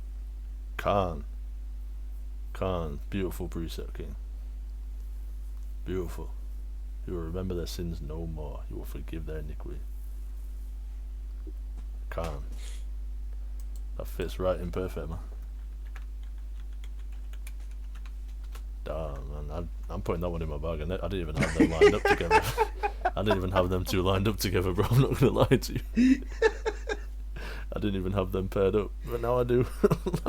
Now I do. Damn. The what a king. So good, so good. Hey, can you grab me Hebrews chapter 10 verse 26? Oh, we've established what sin is. Sin is when you break the law. Hebrews 10 and 26. Christians are crazy, man. Christians read stuff like this and somehow work a way around it. What a This joke. is the book of Hebrews chapter 10, starting at verse 6. 26, Salakia. This is the book of Hebrews chapter 10, starting at verse 26. For if we sin willfully, if we choose to sin, if we choose to break the law, that's what that means. Salakia, go on. After that we have received the knowledge of truth, there remaineth no more sacrifice for sins. Christ isn't going to die for you twice. He only did it the one time. No, but he might though. Oh, yeah, sorry, I forgot about that. Just remember that he might.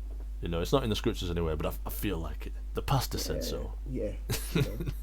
Pastor said, don't remember, you can go and sing tomorrow and just come to church on Sunday and just repent, and you shall be glorified. All right, murder is a sin. So this guy next door's kind of been doing my head in a little bit, you know. So you can go kill him and just go repent in church on Sunday. Don't you worry yourself. Oh, blessed. I'm just saying. And then they say hallelujah. I don't even know what it means. Mm-hmm. You read on that. I'm gonna throw a quick little precept in on verse 26, quickly, if you don't mind, please. Of course, bro. Of course. This is the book of Numbers 15, and I will start at verse 30. But the soul that doeth aught promiscuously, whether he be born in the land or a stranger, that same reproacheth the Lord, and that soul shall be cut off from among his people. Can. And when it says a stranger, it means someone who wasn't born in the land, you know. Yes, sir. It's still our people. It's not talking about Gentiles there. Mm-hmm. Can. The water king. No problem. I'll go back to Hebrews 10, and I'll continue on at verse 27. But a certain fearful looking, Salakia, but a certain fearful looking for a judgment, looking for of judgment and fiery indignation, which shall devour the adversaries. And Salakia, he that despised Moses' law, die without mercy on the 2 or 3 witnesses. Right, so he that broke the law of Moses and committed a carnal sin died without mercy under 2 or 3 witnesses. No mercy. You broke the law. You committed adultery. Okay, you gotta go. There's no 2 ways about it. I don't care who you are. You gotta die. But read on. Verse 29.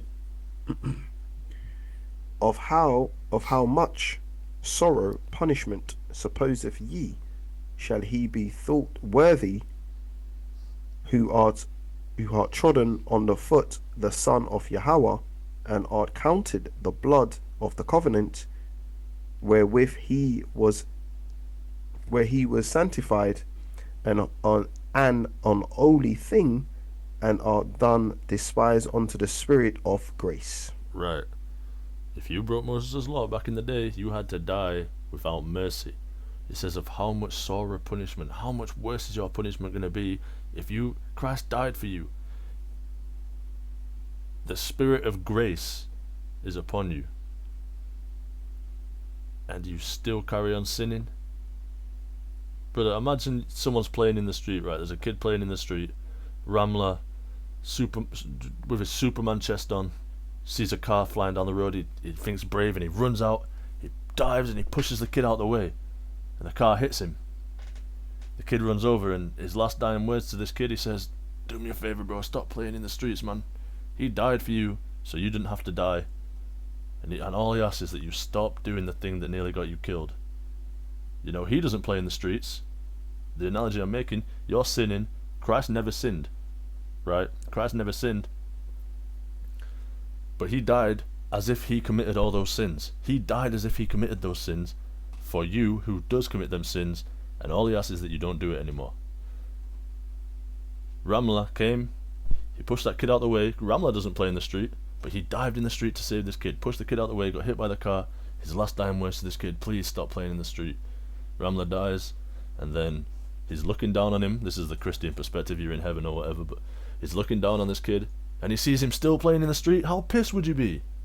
How pissed would you be? What did I die for? So you literally there like, nigga, I just wasted my time.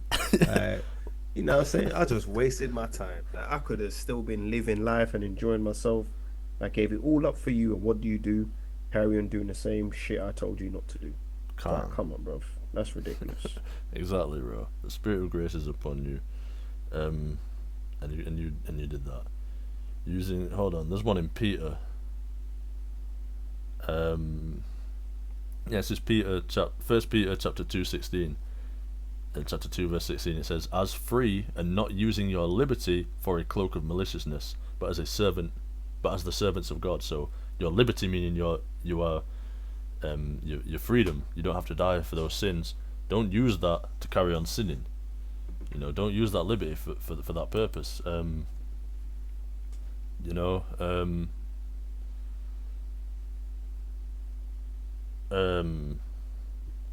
There's one in. I'm just quickly, because we need to wrap this up really, but I'm just quickly spitballing a few.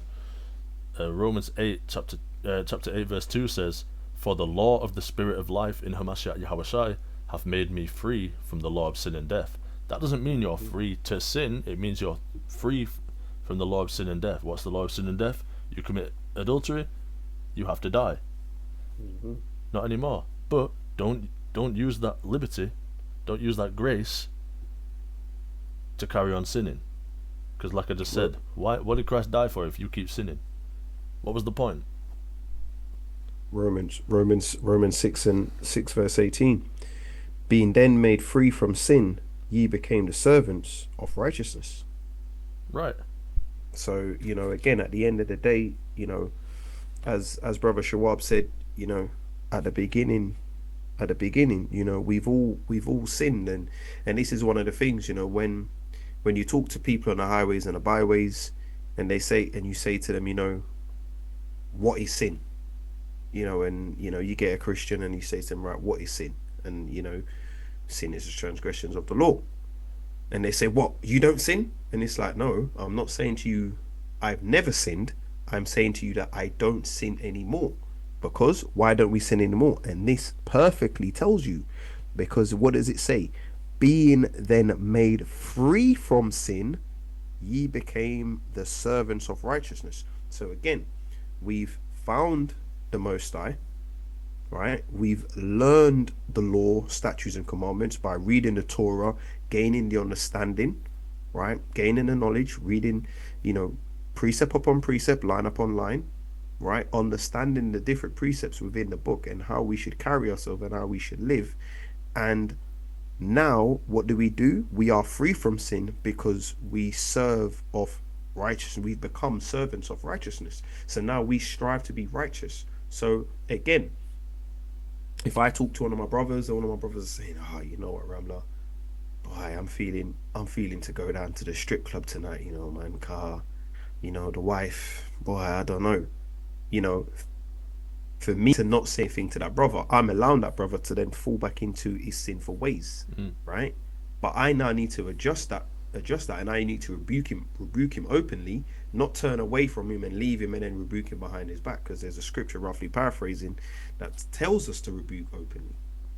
So at the end of the day, being free from sin doesn't mean you've never sinned. It means you are no longer sinning and you're trying to live a righteous life. That's what it means when we say we are now free from sin. Not that we have never sinned, but we are now trying our best not to sin. And on that, I yield. Can't. Beautiful, bro. Beautiful. That can't. Couldn't have said it better. Could not have said it better. Like if the penny hasn't dropped by now, then I don't know what it's gonna take. Because that was well said, bro. If that didn't make somebody realize, if that didn't make a Christian realize the error, I just don't know what will. But And you know what? I'm just looking down, and I've got. I'll just see a little bit more if you don't mind. yeah, go ahead. This is again Romans. This is the book of Romans, chapter 6, starting at verse 12. Let not sin therefore reign in your mortal body, that ye should obey it in the lust thereof. Neither yield ye your members as instruments of unrighteousness unto sin, but yield yourself unto Yahawah as those that are alive from the dead. Yeah. So again, when we were sinning, we was dead. Now that we're not sinning, we've been awakened. Yeah. Carrying on. And your members as instruments of righteousness unto Yahawah. So again, when we were sinning, we were dead. We was living in the world, we was committing adultery, we was smoking weed, we was coveting our brothers' wives and doing anything that you could think we were doing. That's what made us dead. But we've yielded ourselves onto Yahawah, right? So we've come to Yahawah and we've asked for forgiveness. We've asked for forgiveness through Yahawashi, yeah.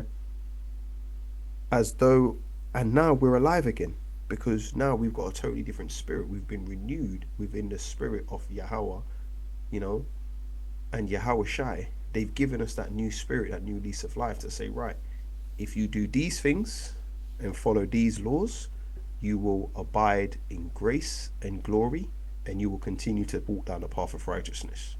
And I always find it amazing, right, whenever you say to anybody about the laws that we need to keep, and somebody says, right, how many laws are there? And you say 613, right? And someone will say, oh, but how can you keep 613?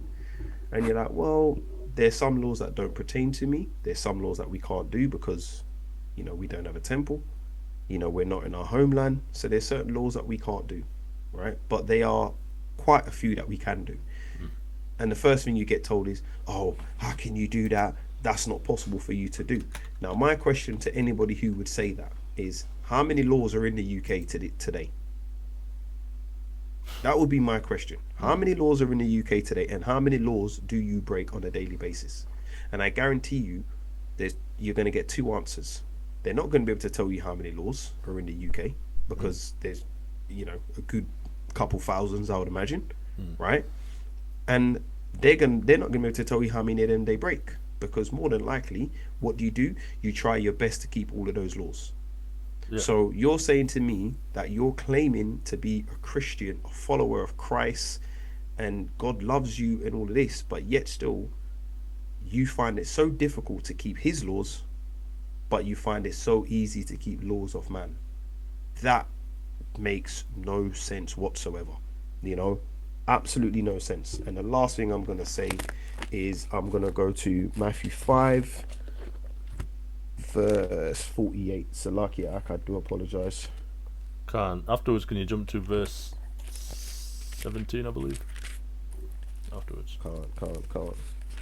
Hey, don't apologize, bro. You're adding, So a lot of fire to this is a book of Matthew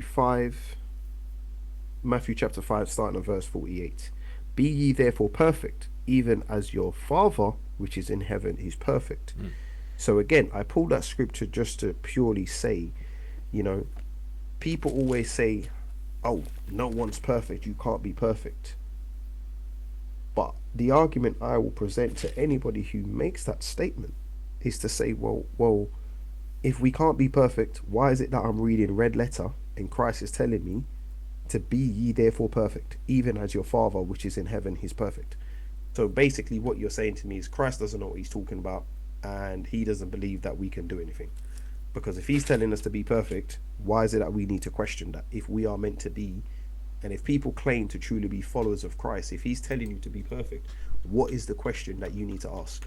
There's no question you need to ask. All you need to do is wake up and say, okay, Christ told me I can be perfect, so what am I going to do? I'm going to be perfect. It's as simple as that. There's no ifs, no buts, no maybes. Christ is telling you what to do. You're claiming to be a follower of Christ, so do what Christ is telling you to do, right? And I will now move on to, this is again the book of Matthew. Just on what you said right there, also, another verse that Christians love, even the same Christian that would say that to you, they love this verse where it says, I can do all things through Christ which strengtheneth me. That's Philippians 4:13. So, can you or can you not keep the law? and the law, all through the New Testament, it tells you not to sin. In the New Testament also, it tells you what sin is. It tells you that sin is breaking the law. So I don't know how they managed to work around that. You know what I'm saying? Yeah, but I think, as we both come to realize that there's a lot of people, that use this book for their own vain reasons. Yeah. They use it when it suits them, and when it doesn't suit them, they'll argue against everything that you say. You know what I mean? Because, again, that's just one verse telling us to be perfect. I could have pulled another 5 or 6. Yeah. Let's be honest, we could have done a whole lesson on verses that are telling us to be perfect, verses are telling us to be holy, men and women in the Bible that were holy. We can do that. Yeah. You know what I'm saying? But at the end of the day, no one can be perfect. It just it makes no sense. But anyway, this is the book of Matthew 5 verse 17. Matthew 5 verse 17. Think not that I am come to destroy the law or the prophets. I am not come to destroy, but to fulfill. Right. Coming to fulfill. Read the next verse. I think that kind of says everything we needed to know, innit? For verily I say unto you, till heaven and earth pass, one jot or one tittle shall in no wise pass from the law till all be fulfilled. No, just till some of it's fulfilled. Till all be fulfilled. Till about 50% is fulfilled. Till all be fulfilled. Right. Let me just ask you a question now. I don't know, so I'm asking you. Has heaven passed? Boy, you know what? I wish it had, because we'd be living a much better life. But you know what I'm saying? Not to my knowledge, no. Right. What about Earth? Has Earth passed? Not to my knowledge, no. I don't think it has. I've just got a strong. I'm not an expert. I was just about to say that. We must remember though, we are not experts. We are not proven. So, what do we know? We're just reading the words that are written on a page. So, Yeah. what, you know. We just picked up the Bible yesterday. Yeah, I mean, we don't study this every day of our lives. What do we know? I mean, heaven and earth, has it passed? Who knows? Maybe the law is done away with. And I'm gonna throw a quick precept at you just to kill it, just to add a little bit more spice to it. A little bit more. This is the book of Matthew, chapter 24, starting at verse 35. Heaven and earth shall pass away, but my words shall not pass away. So hold on a minute. Well, they've got to deal with that. Hold on. That doesn't sound right to me. that hold on. Nah, that's a bit. No. So let me read that again, because maybe I read that wrong. So let me just, sometimes you got to double check things. Heaven and earth shall pass away, but my words shall not pass away. Come on, I know what you did. Hold on. You know what you did. Hold on. You put that in there, didn't you? Sorry. You put that in there. I think I messed up. I do apologize. This is the book of Matthew, chapter 24, starting at verse 34. Right. Verily I say unto you, this generation shall not pass till all these things be fulfilled. Hold on a minute. Heaven and earth shall pass away, but my words shall not pass. Hey, listen, that wasn't in there yesterday. When I looked at it, that wasn't in there. Nah, bro. I think you put that in there. I think you wrote that. I edited that in. Yeah, you must have done. I'm getting good with the editing. You know what I'm saying? I'm getting good with the editing. Bro. I'm getting good. Bro, you put that in there. You can't tell me you didn't write that. All I'm saying is I'm getting good with the editing. That's all I'm gonna say. I'm not saying nothing else other than that. Man works for Blue Letter Bible. You know what I'm saying? That's all I'm gonna tell you. I'm getting good with it. I'm getting smooth. If anyone's lost, we didn't put that in there. You know what I'm saying? We didn't put that in there. We just reading what's in there. Just reading it. And hey, 1 John 5:3, for this is the love of God, that we keep his commandments, and his commandments are not grievous. You can't tell me you love God and you don't keep his commandments. It says they're not grievous, they're not hard. They're not hard to do. Like you were saying a minute ago, bro. 613, yeah. When I first heard that, when I was first coming into the troop, I was like, shit, that's a lot. But then you come to find, we're not in the land, we don't have our temples, so certain sacrifices and things of that nature we can't be do. made. Yeah. A big chunk of that, and I mean a big chunk of that 613, only pertains to the Levites. Yes, sir. Only the Levites. Some only pertain to women. Some only pertain to women. Some only pertain to Nazarites. You know. Some only. At the end of the day, day to day, you're probably keeping about 20 laws. Let's be real. Yeah. Just Real some facts. do's and don'ts, and then some are circumstantial. Some laws don't come into play until something happens. You know what I'm saying? So it's not that deep. 613 is not that bad, especially when, like you say, in the UK there's probably thousands that you keep every day. So why can't you do this? And you were saying earlier about rebuke, man. It's in the law to rebuke. Leviticus 19:17 says, "Thou shalt not hate thy brother in thy heart. In thine heart thou shalt in any wise rebuke thy neighbour, and not suffer sin upon him." So don't allow him to sin. Yeah. It's simple as that. Hey, but if you've got anything else, I've just got one more precept. No, I got nothing else, Zach. Can't all praise it, bro. You've added some spice to the end of the lesson there, bro. We needed that. This is why we need Ramla. This is why we need him. We need Ramla. Don't ever forget it. This is 2 Corinthians chapter 5:21. It says, "For he hath made him to be Salakia." Verse 20. "Now then we are ambassadors for Hamashayach, as though God did beseech you by us. We pray you in Hamashayach's stead, be reconciled to God." Reconciled means to come back to him, to kind of get back together. For he hath made him to be sin for us, who knew no sin, that we might be made the righteousness of God in him. So he has made Hamashayach to be sin, who knew no sin. Christ never sinned once, but he died as if he committed all the deadly sins. All the sins that get you put to death, he died as if he committed those. But he didn't commit a single one.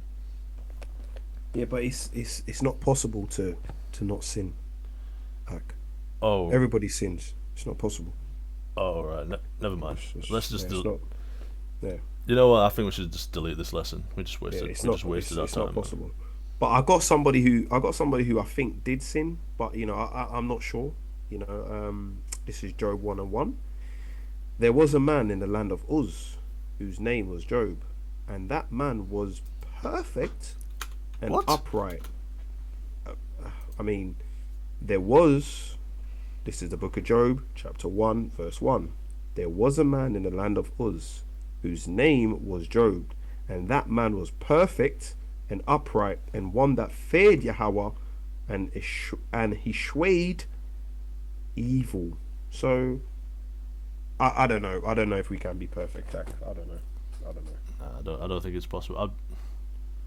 I don't know, bro. Like I said, I think we should just delete this lesson. We should just throw this one to the dogs, because we clearly it took us a while, but we clearly figured it out. We got it wrong.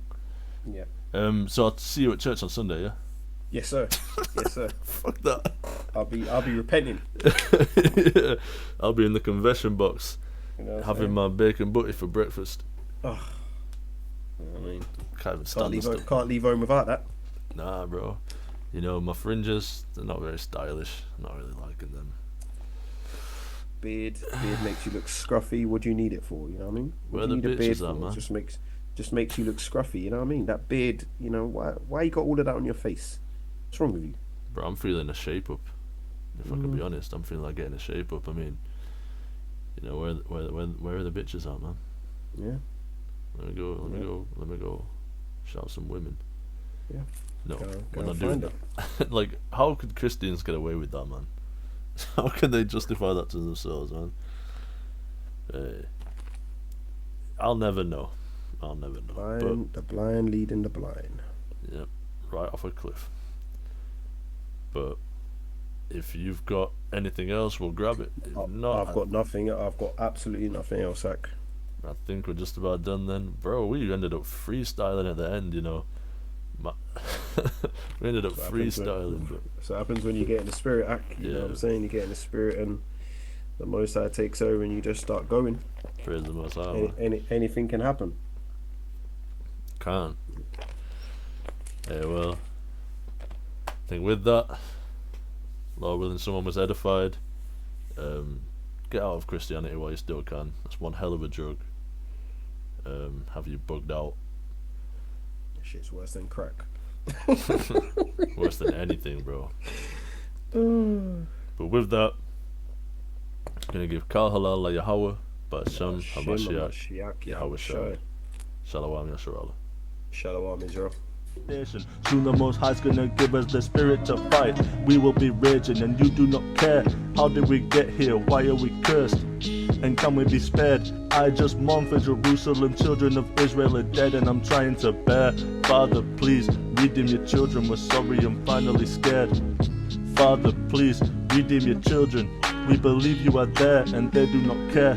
How did we get here? Why are we cursed? And can we be spared? I just mourn for Jerusalem. Children of Israel are dead and I'm trying to bear. Father, please redeem your children. We're sorry and finally scared. Father, please redeem your children.